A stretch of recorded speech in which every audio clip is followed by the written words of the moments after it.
서준우의 붙일래요. 그거는 뭡니까? 공부는 해서 열심히 해서 합격하면 되는 거지 뭐 특별한 방법을 공부한다? 모르죠. 뭐 특수한 방법이 있는지 모르겠습니다. 시중에 가면요 마술처럼 합격하는 마술뭐가 있습니다. 이런 뭐 이상한 자가 있는데 이렇게 마술자가 있어요. 요것만 갖다 대면 그림이 저절로 쫙 그려지고 이런 게 있어요. 마술자, 마술지. 요것만 안개하면 논문 그대로 쫙 서지는 마술지도 있고요. 마술이 많습니다. 요즘 마술 잘하면은 뭐 예능 프로에 뭐 나와서 뭐 하시는 분들도 있더라만은, 자, 그런 마술 뭐 다행히 적용되면 참 좋겠는데, 마술처럼 합격하면 참 좋겠는데 모르겠습니다. 마술처럼 될지. 자, 그 다음에 여러분들의 목표 기간을 설정하셔야 됩니다. 언제 합격하겠다. 그때는 뭐가 따라갑니까? 나의 직군, 내가 시공회사에 있느냐, 감리 업무를 하느냐, 공무원이냐, 군인이냐 따라가지고 내가 낼 수 있는 시간이 좀 다르겠죠. 내가 시간 낼 여력이 많이 없으면 기간을 좀 길게 잡아야 되고, 내가 잠깐 재택을 하고 있다, 잠깐 회사를 쉬고 있다, 그러면은 어떻습니까?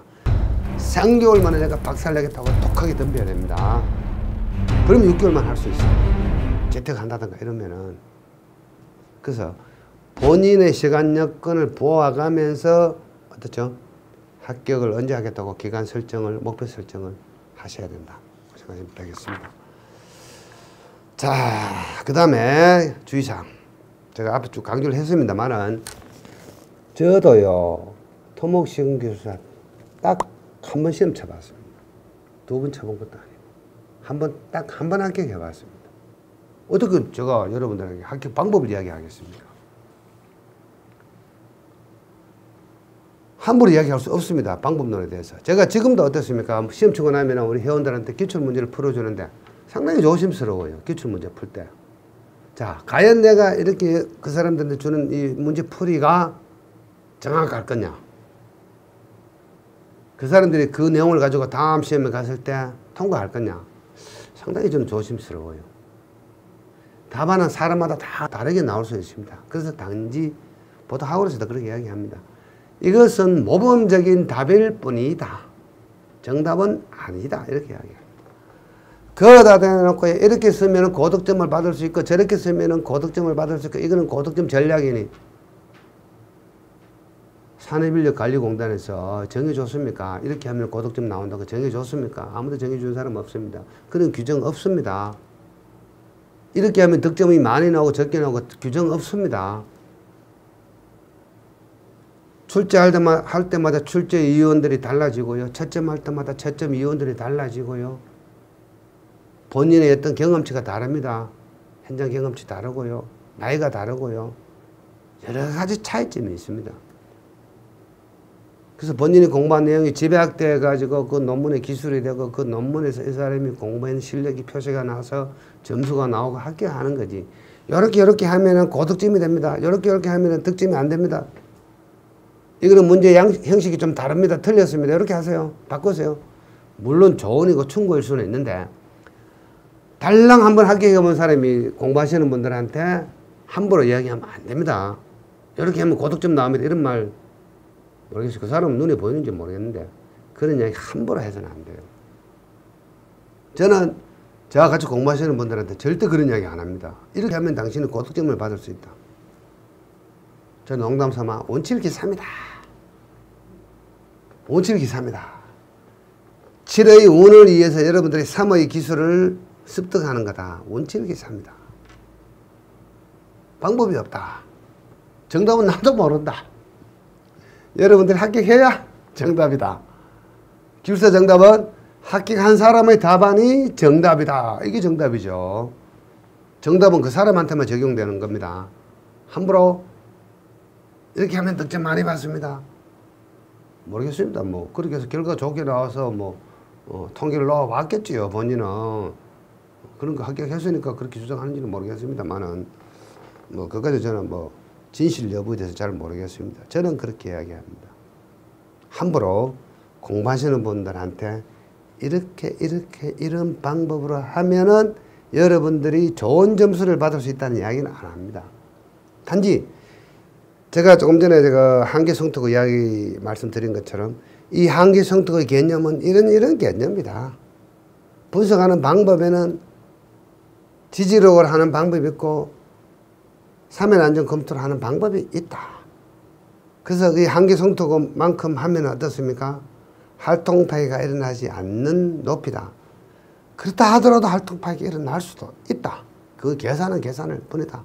자, 그러면 한계 높이만큼 했는데도 활동 파괴가 일어나는지 안 일어나는지 확인하는 방법은 연약 지반상에서 성토를 할 때 계측을 한다. 본강에는 그런 이야기를 해드리죠. 계측을 하면서 계측 분석하는 방법에는 두 가지 방법이 있다. 치마관리와 안전관리가 있다. 치마관리는 연약지방 계량 효과를 판정하는 방법이고, 안전관리는 측방 유동에 의해서 그 유동의 힘 때문에 성토사면 선단에서 융기현상, 희비현상이 일어나는데 그것을 판단하기 위해서는 안전검토를 해야 된다. 그래서 수평의 변형이 수직의 변형보다 훨씬 크면은 사면선단에 융기현상이 발생할 수 있다. 안전검토하는 방법에는 도면을 가시못도 뭐 어떻게 일본 사람 이름들 좀 나옵니다. 그 사람들 방법이 있다. 이렇게 이제 결론이 가는 거죠. 그래서 쭉 한계성토하고 연역지반하고 연관관계. 이런 걸 저는 여러분들이 이야기해 줄 뿐입니다. 한계성토하고 연역지반하고 관계가 있다. 이런 거. 연역지반의 개척 이야기하고도 관계가 있다. 이런 이야기. 한계성토는 용어정의만 나오는 것은 아니다. 2, 3, 4기준 논술이 나올 수도 있다. 이런 경우는 이렇게 해서 연관해서 답을 써야 된다. 이렇게 이야기하면요. 질문이 와요. 선생님, 그거 말고요. 그거 너무 어렵습니다. 그거 말고요. 2페이지짜리 없습니까? 그거 말고요. 그리고 공부하시는 분들이 학교도 안 하는 사람들이 자기가 범위를 정합니다.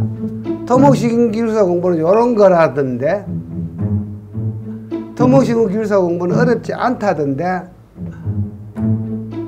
저기 서진우가 이야기하는 거는 토목시공이 아니고 토질기술사 내용인데, 이런 식으로 이야기합니다.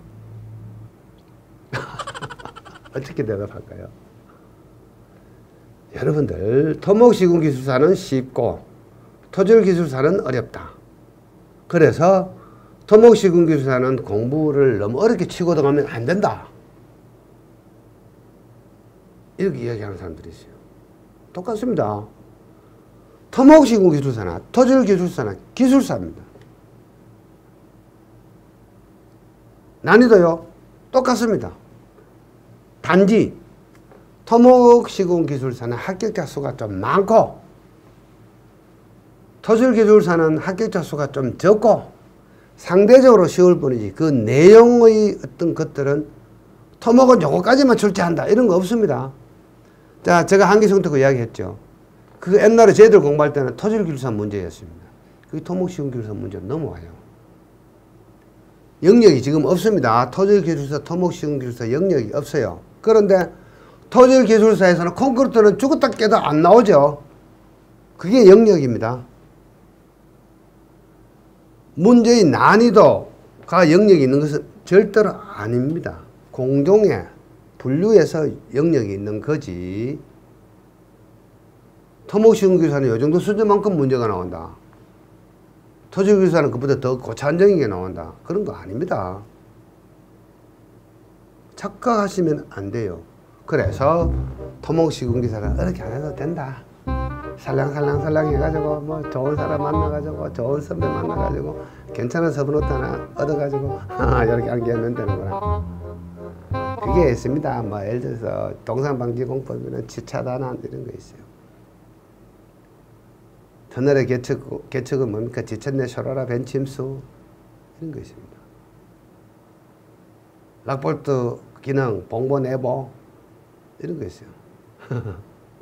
보조공법의 종류 이런 거 있습니다. 천막 용수 이런 거. 이런 암기 약자들이 있어요. 흔히 마술지 하는 데 보면은 저도 그걸 재미삼아 한번 암기를 해봤어요. 이런 식으로 재미있어요. 암기하면 지차단한. 서울에 그 유명한 교수님은 연제답의 천구덕 이런 거 있습니다. 시골 혼물 뭔지 모르시겠죠. 시멘트 호나제 골재물 시멘트 시험항 뭐 12분한 응수강화 고리뼈야마 단양류, 홍감모르갑 길상아 이런 거 있어요. 그런데 죄송하지만 저는 강의할 때 이런 거 절대로 안 씁니다. 혹시 제 강의 들어보신 분 계십니까? 제 강의 들어보시면요. 시골 헌물, 시비분한 응수강아, 고리뼈야마 단양류, 홍감모르갑 길상아 이런 저는 약자 이야기 유치해서 안 합니다. 저는 유치해서 안 합니다. 그런 거. 그런 걸로 여러분들 해결 안 됩니다. 제가 고인이 되신 항수감 박사님하고 이 모습이 좀 많이 닮았죠. 그분이 경북대학교 나오신 분이고 저도 경북대학교 출신이고 같은 학교 출신이고요. 또 경상도 사투리 좀 쓰다 보니까 좀 비슷합니다. 제가 그런 거 못합니다. 쪽팔려가 저는 뭐합니다. 그런 거. 치차단원이 뭡니까? 치안공법, 단열공법, 차단공법, 안정처리공법 이런 건데